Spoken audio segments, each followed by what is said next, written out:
গ্রামীণ ব্যাংক বাংলাদেশের সর্ববৃহৎ রাজনৈতিক দল। 2 লক্ষের বেশি মানুষের সিগনেচার চায়, নাম ঠিকানা চায়, ভোটার আইডি কার্ড চায়।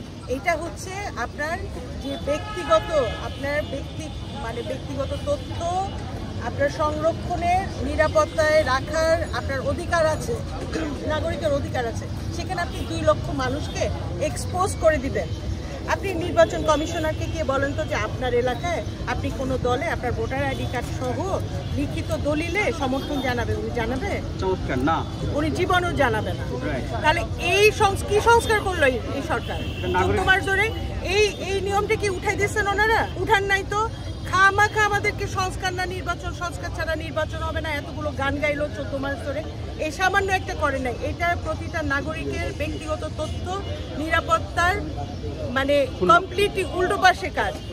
1 2 আসেন আপনি সদস্য দিয়ে একটা রাজনৈতিক দলের মাপকাঠি করবেন, তাহলে গ্রামীণ ব্যাংক বাংলাদেশের সর্ববৃহৎ রাজনৈতিক দল। কারণ গ্রামীণ ব্যাংকের সবচেয়ে বেশি লিখিত সদস্য আছে। তা আপনি ঘোষণা করে দেন যে বাংলাদেশের সদস্য সংখ্যা অনুযায়ী সর্ববৃহৎ রাজনৈতিক দলের নাম হচ্ছে গ্রামীণ ব্যাংক। ওখানে তো ওনারা দাতব্য সংস্থা খুলে বসে না।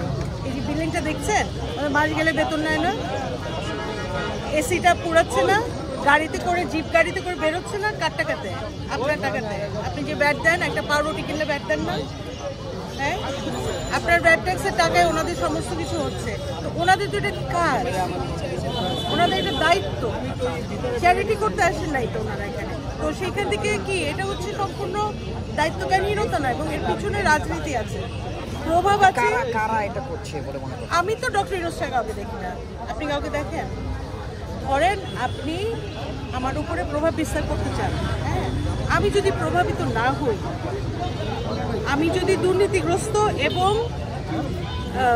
মানে ভীতু দায়িত্বজ্ঞানহীন মানুষ না হই, আপনি আমাকে প্রভাবিত করতে পারবেন? 100-তে 100 কারোই হয় না, কারো নাই। তাহলে আপনার কি 100 থেকে মিনিমাম স্ট্যান্ডার্ড লাগবে যে ঠিক আছে 100-তে অন্তত আপনাকে 70 পেতে হবে, এভাবেই তো কাজ হবে। তাহলে সেই 70টা আমরা না পাওয়ার তো কোনো কারণ নাই। কিন্তু ওনারা বলতে পারছেন না বলে চোর পুলিশটা খেলছেন। নির্দিষ্ট করে আমাদেরকে দেখান যে চাঁপাইনবাবগঞ্জে আপনাদের নিবন্ধন মানে ইন্সপেকশনে তদন্ত হয়েছে না, তখন আমরা বলতে পারবো যে নো, আপনি তো বলতে পারেন না এই যে চাঁপাইনবাবগঞ্জে আপনার লোক ভিজিটে গিয়েছিল। দেরি করবে, এই দায়িত্ব নির্বাচন কমিশনার না ডক্টর ইউনূসের উপর দিয়ে যাবে। যদি কোনো ক্ষতি হয় ডক্টর ইউনূসকে নিতে হবে।